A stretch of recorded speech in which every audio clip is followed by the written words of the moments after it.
આંતરરાષ્ટ્રીય મહિલા દિવસની પૂર્વ સંધ્યાએ અમદાવાદ સિવિલ હોસ્પિટલમાં આ દિવસના સંકલ્પને ખરા અર્થમાં ચરિતાર્થ કરતો કિસ્સો સામે આવ્યો। પતિ મોહનલાલ સારવાર દરમિયાન બ્રેનડેડ થતા પત્ની બબલી દેવીએ સંવેદનાપૂર્ણ પતિના તમામ અંગોનું દાન કરવાનો સંવેદનશીલ નિર્ણય કર્યો। મળતી માહિતી અનુસાર 51 વર્ષના મૂળ રાજસ્થાન ડુંગરપુરના વતની અને નિકોલ અમદાવાદ ખાતે માર્બલની ફેક્ટરીમાં કામ કરતા મોહનલાલ યાદવને ફેક્ટરીમાં કામ કરતા તારીખ 26/2/2025 ના રોજ માથાના ભાગે ઈજા થઈ હતી। માથાની ગંભીર ઈજાના કારણે હેમરેજ થયું, જેથી સારવાર અર્થે પ્રથમ નિકોલની ખાનગી હોસ્પિટલ, ત્યારબાદ જીસીએસ હોસ્પિટલમાં સારવાર કરાવી, પરંતુ સ્થિતિ ગંભીર બનતા તેઓને સઘન સારવાર અર્થે તારીખ 4/3/2025 ના રોજ અમદાવાદ સિવિલ હોસ્પિટલમાં લાવવામાં આવ્યા।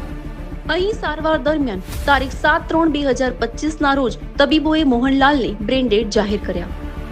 મોહનલાલના પત્ની બબલી દેવી તથા તેમના બે દીકરા નિલેશભાઈ તથા જયેશભાઈ તેમજ દીકરી ભારતીબેનને તબીબોએ અંગદાન વિશે સમજાવતા પત્ની તેમજ 3 બાળકોએ સાથે મળી મોહનલાલની આ પરિસ્થિતિમાં તેમના અંગોનું દાન કરવાનો પરોપકારી નિર્ણય કર્યો।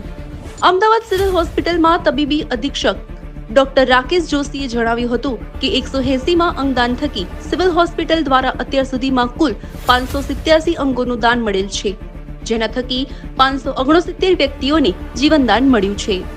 180માં અંગદાનથી મળેલ 2 કિડની અને 1 લીવરને સિવિલ મેડિસિટી કેમ્પસની જ કિડની હોસ્પિટલના જરૂરિયાતમંદ દર્દીઓમાં તેમજ હૃદયને ગ્રીન કોરિડોર મારફતે અમદાવાદની સિમ્સ હોસ્પિટલમાં દાખલ દર્દીને ટ્રાન્સપ્લેન્ટ કરવામાં આવશે।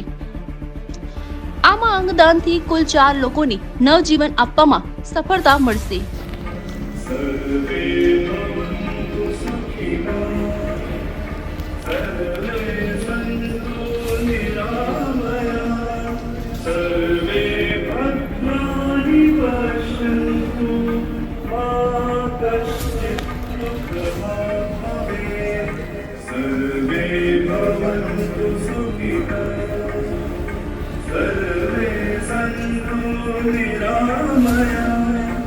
सर्वे